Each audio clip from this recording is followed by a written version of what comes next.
Hey, what's up, y'all? Y'all good? I hope so. Y'all, let's go ahead and get into episode 3 of The Reckoning, which is from the docu-series that 50 Cent put out about Diddy Honey. So let's go ahead and get on into this recap. So episode 3 starts with them talking about Kim Porter. They said Kim was that girl. She didn't put up with Diddy's mess. Roger Bond said that he never saw Puff put his hands on Kim, but there were times where he was in front of the room where they were in and he will hear things. And Kim will come out with her hair all messed up, her face red. Aubrey said there was a process of grooming once you're his. Then you see videos with him and Cassie. After that, it went to a montage of Diddy at the Apollo, home videos, award shows, interviews. They said after Biggie's passing, Bad Boy skyrocketed. Tim said that Puff hung on to Andre's directions of everything had to be about him and always about him. So Mark Curry, not the actor, shares how he met Puff. He said Puff was working on the Godzilla soundtrack, but it was difficult writing for Puff because he didn't sound good. The way he wrote the song, Puff, he sounded like he was singing opera or something. And Mark was like, bruh, that's not what I said. So he really had to work with Puff to get the cadence and the energy right. Mark thought life would have gotten better for him since he wrote that song, but life only got better for Puff. Mark said that him and Shine, they lived in the brownstone that Puff owned, and one day he came to the house and Shine was he had an AK and the book was jammed and he couldn't get it out. So Mark told him, if you don't know how to get it out, you shouldn't even be messing with it. Then it goes to the press conference where Puff was saying that he had nothing to do with the popping at the nightclub, the one where Puff, J-Lo, and Shine, where they went. Puff got into it with some dude, and the next thing you know, somebody let loose. LaTanya Rubens said that Puff is the one who popped her. No, hit in the face.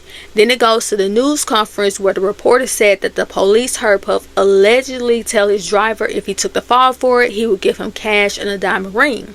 Now, 8 months before the nightclub incident, Puff had already been in trouble with something like a felony charge. And it all had to do with the Hate Me Now video that he did with Nas. And that's the same video where they had Puff on the cross. So Mark says one day he went to the studio and Hezekiah Walker was in there telling Puff that him being put on that cross like that, it was like he was making a mockery of Jesus. So Puff said, look, we got to take that down. He told Steve Stout not to run it. Stout refused. So Puff and two of his bodyguards allegedly went down to Stout's office and put hands on him. Stout said he suffered a broken arm and jaw, but Diddy denied it. Diddy and the bodyguards were charged with assault.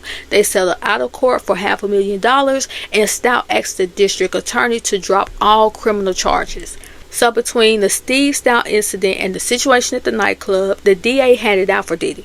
Johnny Cochran was Diddy's attorney for the nightclub incident, and as you know, Diddy was acquitted, but Shine was sentenced to 10 years. And of course, you see Diddy celebrating and skipping around on the stage again.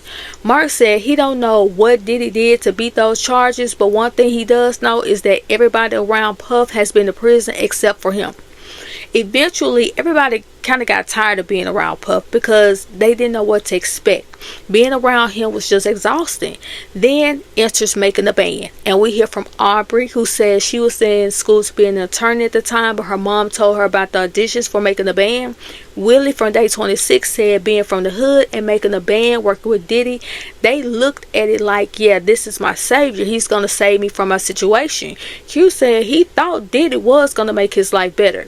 Bab, she was excited that she made the band. She said once they called her name, she was told to go to the back where they gave her a stack of papers and said that she had 24 hours to read it and sign it. She gave the paperwork to her lawyers, who after reading it laughed and said, long story short, they're offering you fame, but not fame and fortune. But Bab still signed it because she was like, hey, it's Bad Boy. According to Aubrey, when it came to making a band, they gave Puff pop credibility, and that was one thing he didn't have, but that was the thing that would make him a billionaire. Roger Bonds talked about Puff making $300 to $400 million a year, and Puff said he was on his way to become a billionaire, but he didn't care about who got in his way. They talked about how he made them walk to Brooklyn to get the cheesecake. Mark said it was all about power and control, and you can control a person when you break them down like that. And by the groups being kids, he was just taking advantage of them. The interviewer asked Roger, did anyone from the band get it worse? And he said he felt like Aubrey did. Aubrey said that she naturally floated into the grooming. She said that she received emails from Diddy of what he wanted to do to her and what he was doing to himself. He sent her pictures of his man parts, but she wasn't down. And her talking about those emails reminded me of the interview that Q from Day 26 did, talking about the emails that he saw that almost sounded like that Diddy allegedly was trying to sacrifice him. So 6 months later, since Aubrey wasn't down, she got fired. And they played the clip of Diddy firing Aubrey from Danity Kane. And Aubrey says that she felt like she got fired because she wouldn't participate in his actual games. So Roger said that Puff never wanted anybody being bigger than him. So after he dismantled Danity Kane, because they went straight to number one, he created Diddy Dirty Money. The interviewer asked Kalina what was Dawn's relationship with Diddy, and she said it was weird. They had a weird relationship, as if Dawn was trying to become Diddy's partner, like his girl. But she couldn't do that because Cassie was there. And they started talking about Cassie. She met Puff at 19. Cassie was with Ryan Leslie at the time. Diddy met her, and 2 weeks later, she was doing the record. But Roger could tell that Puff was uneasy because Ryan was there. And before you know it, Ryan was nowhere around. Then enters the Ciroc deal that catapulted Diddy into a new stratosphere. Roger said at the time he saw Puff as a young black man coming up and enjoying life. That was amazing to him, and to see all of the things Puff accomplished, he didn't think that was open to people like us. Diddy was introducing them to things that they didn't think they could have. And all of that was blowing Cassie's mind. But around that time, Kim was still around. But Kim didn't know about Cassie at first. But then she picked up on it. And Kim wasn't, she wasn't really feeling it. But she dealt with it. Kim was the wife and Cassie was the wifey. According to Kalina, everyone was just playing their part. But eventually, Kim Porter decided, it was in her best interest just to walk away from Puff. When it came to Cassie, she was his trophy. He took care of her, paid her bills, took her places, and his promise to her was that her album was next. Roger felt like if Diddy was going to get with somebody that young, he should have taken care of her, but that's not how it worked out. Then enters Clayton, the ex-worker. He talks about how he got into the business and how one day he got a call from this lady. She had a really pretty voice and she asked him to come to a Manhattan hotel. He said the lady opened the door. She had on a bathrobe, red wig, heels. He goes in. There's several bottles of Ciroc. She tells him that he's there to help please her for her husband because they like to spice things up. And then a man walks in with a shirt tied around his face and he kind of threw on a fake southern accent. He said that his name was Frank Black. He talked about what he did that night with the baby oil, how Frank Black directed Cassie on what to do. He said the first night when Pac's song would come on, he told Cassie to change it. And as the relationship would progress, the sessions would last like 4 to 5 rounds based on how many times she finished, if you get what I'm saying. He said he was there for about 2 days and he got about $6,000. So Clayton said he went to see them every 2 to 3 weeks and he was involved with them for like 8 years. He talked about how they would collect his release, if you know what I'm saying. They collected it in a cup for over a year. And he said that was really creepy. And after a while, he asked Diddy what were they doing with it. And trigger warning, because this is nasty, he said Diddy told him that he liked to see Cassie play with it and drink it. Ugh. Like, what the? Ugh. That's some nasty mess, man. But after Diddy said what he did with it, they never collected it again. He also said every March 9th, Diddy would fly him out and he would have sessions with Cassie. And that is so weird, so disgusting. Like, why would you commemorate your supposed best friend's passing like that? Like, what's wrong with you, Diddy? So Clayton said in the beginning of the relationship, Diddy never joined in, but after time he did. They would just take turns with Cassie. Then after a day and a half, Clayton asked Cassie like, "Man, how are y'all staying up like this?" And that's when she brought him some E. Kirk said in their early days, Sean didn't drink or do pharmaceuticals, but after an incident with Kim, some kind of way he injured his wrist and they had to put him on pain meds, and Kirk feels like that's what started Puff's addiction.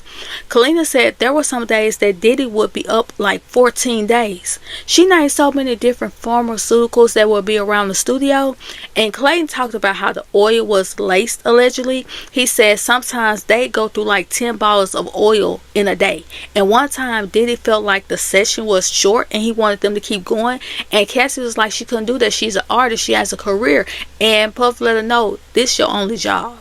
He said there was a time at the hotel where Cassie made Clayton a drink. Diddy told her no, she did it anyway, and according to Clayton, things got violent. Clayton heard glass shattered and the door opened and slammed shut. Diddy was like, oh, she left. He rushed after her, but every time she would get assaulted, she would leave but always come back, go in the room, they come back out like nothing ever happened. Clay said that he has seen Puff punch, kick, all types of things to Cassie allegedly. Then they showed pictures of all the bruises that Cassie had all over her body. So Roger Bond said that when he first met Sean, he liked him as a person because he didn't know him, but everything he believed Puff was, he wasn't. And that came from Roger seeing how he treated other people, the way he only fooled with the culture when he needed them. Other than that, he didn't give a F. Roger said that Puff really felt uncomfortable around a lot of black people. He only felt comfortable around black folks when he needed them. Then they showed Puff outside. I think he was in Harlem, and after dapping everybody up, he got an SUV and asked for a sanitizer and said he had to go home and take an extra hot bath. And I know a lot of people felt the way about that, but I didn't, because I'm like that. And I think that part of the episode was around COVID. So Kalina said that Cassie had beautiful energy, but she also had sad moments, and now she know why. Kalina said that once she got pregnant, Cassie was so happy for her, and she was like, see, that's what I want. But Cassie had realized that the life she wanted with Diddy, that was not going to happen. He wasn't going to marry her. He wasn't going to have kids with her. Nothing like that. Cassie had reached her point of exhaustion. She was done. Then we see the video footage from the hotel where he slung her down, dragged her, kicked her. Then they get into the news reports about Cassie's claims against Diddy, and after Cassie filed her lawsuit, Joy filed hers, and then the floodgates open, honey. Lawsuit after lawsuit. And they showed when they raided his homes. And that was the end of episode 3. Get down in the comments, let me know what you thought about episode 3, and I'll talk to y'all later.